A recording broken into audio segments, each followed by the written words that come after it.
If you're moving to the Charlotte area and haven't compared the cost of living between North Carolina and South Carolina, you could be setting yourself up for a major financial surprise that doesn't hit until after you move in. From taxes to utilities, the car costs, there's more to the story than just home prices. And trust me, a lot of buyers I talk to don't realize the full picture until it's too late, until they've already moved to an area. And by then, they're there for at least a few years. Now, stick around because near the end, I'm going to break down exactly how much more or less you could actually pay in monthly expenses, depending on which side of the border you land on, whether that's North or South Carolina, including a real life example that shocked one of my clients. Now, if you're thinking about buying, selling, or investing, or relocating to Charlotte or Upper South Carolina, whether that's Fort Mill, where I've lived near Rock Hill and Lake Wiley, or maybe even Charlotte or Concord or Kannapolis, or anywhere in between in the greater Charlotte metro, I want to let you know that I would love to help you on your real estate journey. I help people just like you every single day who reach out on my YouTube channel asking me to help them buy, sell, or invest in my market. And I'd be happy to help you on your real estate journey, whether you're just starting to think about renting here or moving here, or maybe for a family member or something. My contact info is on the screen in front of you. Give me a call like so many others before you have, and I would love to help you. I'd love to get a call from you and walk you through your next steps. And other than that, I want to go ahead and get started and talk about some of the main things regarding the cost of living in North and South Carolina and some of the differences involved in those.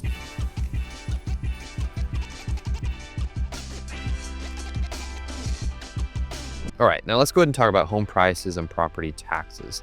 Well, in Charlotte, which is Mecklenburg County, that's basically the entirety of Charlotte proper. And a lot of times when people talk about Charlotte, they're talking about the greater Charlotte region. But in this case, I'm talking about Mecklenburg County, which is actually Charlotte proper. It's the city of Charlotte.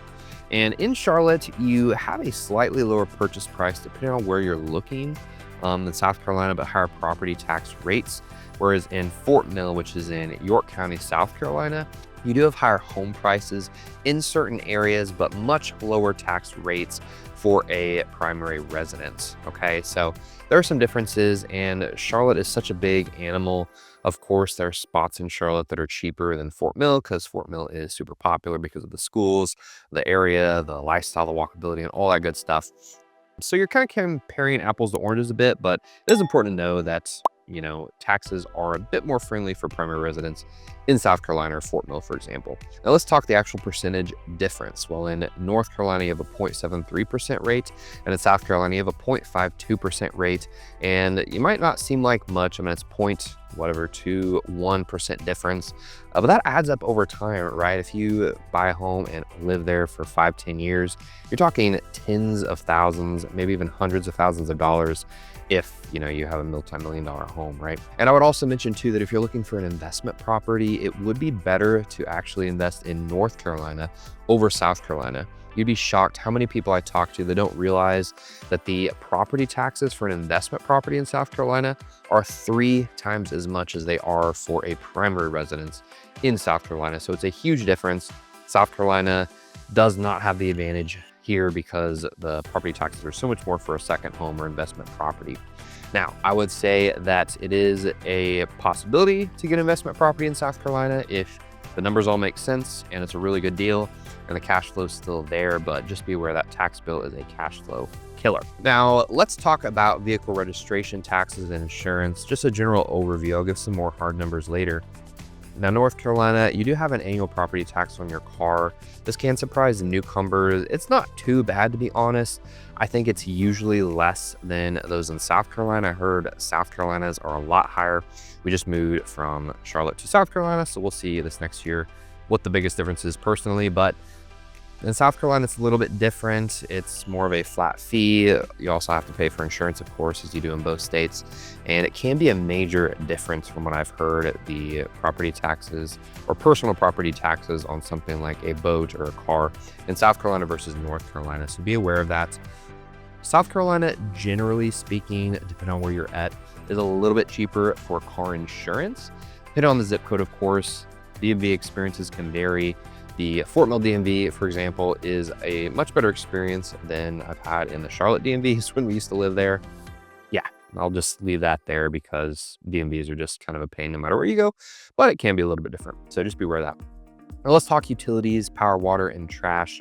Well, in South Carolina, you generally have York Electric Company. They're pretty good. They often have a bit lower base rates, I would say, than Duke Energy, which is North Carolina, Charlotte region. The water and trash bills in Fort Mill and Rock Hill, often bundled with HOAs or city services, aren't too bad. I'll say that in Charlotte, your trash bill is looped into your property taxes. So if you have a Charlotte address or zip code, they're going to come pick up your trash for free, quote unquote, because you live in the city, right? Now, if you're in a suburb outside of Charlotte in North Carolina, like Annapolis or some of these other cities, they may or may not have a trash service with the city that's factored into your property taxes. That might be a separate fee that comes in your utility bill every month. So just be aware of that. Like in York, South Carolina here, I know we have to pay a little bit of a premium, like 10, 12 bucks for trash outside of just our normal taxes and all that stuff that we pay for, like water and electric and all that good stuff. So some clients are surprised by the city water costs in Charlotte neighborhoods. It does vary. Fort Mill homes may have upfront deposits, but more predictable billing. So just something to be aware of. They do vary by neighborhood, by area, by city. I mean, we're talking both states, so different areas vary very widely. Now, groceries, gas, and general shopping. Now, in terms of groceries, Fort Mill and Rock Hill and York, for example, basically the farther you get into South Carolina, the cheaper the groceries generally are. Of course, if you're in a really busy metro, maybe like Greenville, Spartanburg, or Fort Mill, Rock Hill, that are right on the edge of Charlotte, your groceries might be pretty similar to a lot of the major cities in North Carolina, but I think on average they're a bit cheaper. And in terms of gas, I think that it's about 15 to 30 cents cheaper in South Carolina versus North Carolina. Of course, this can vary greatly on city and suburb you're in. Earth Fare in Rock Hill or Publix and Baxter are great options, but they do offer higher pricing, I guess, depending on, what you're used to.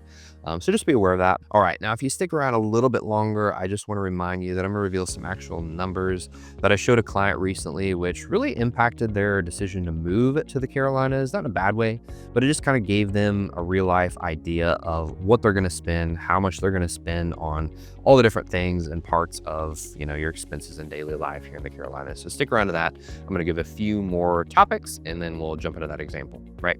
Now, a lot of South Carolina new bids I've heard have surprisingly high HOA or transfer fees. You might want to double check on this by community and by builder, but I've heard that from a couple clients, to be aware of it. Now, let's talk about taxes for retirement and just the different income tax differences for both of these states. Now, North Carolina does have a flat income tax that's currently 4.5%, and South Carolina does have more of a bracket system depending on income, and you have more deductions as well, and it can benefit certain earners, I guess, if you're in certain brackets and during different stages of life, right? Now, in terms of retirement, South Carolina does have retirement tax advantages, great for relocating retirees. I know a lot of couples move to South Carolina just over the border because the taxes are just so much more friendly to retirees than in like Charlotte and North Carolina.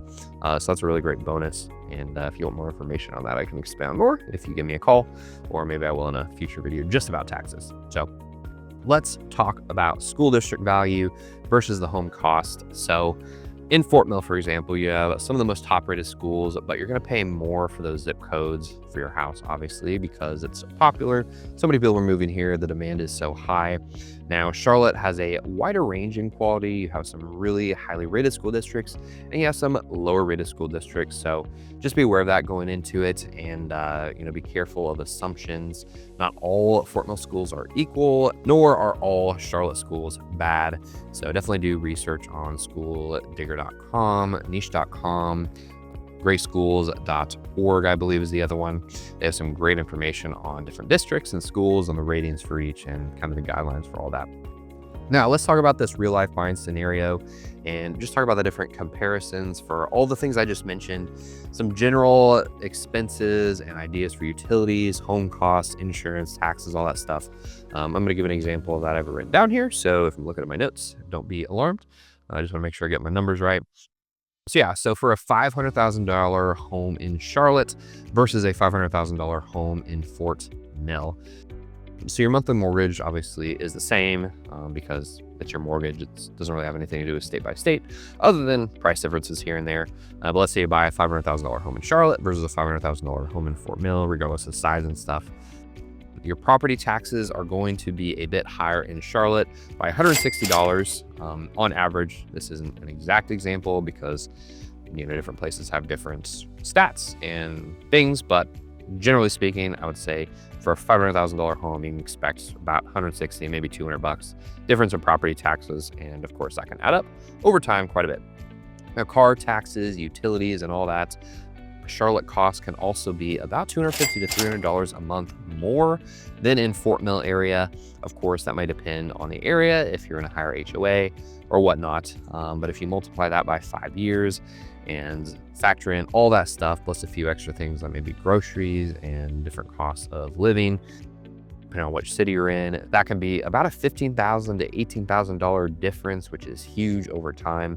And I know I kind of give a general overview of this stuff. So you have specific questions about some of the costs of living in Fort Mill versus Charlotte, or North Carolina versus South Carolina, go ahead and let me know in the comments, or give me a call or shoot me a text, send me an email.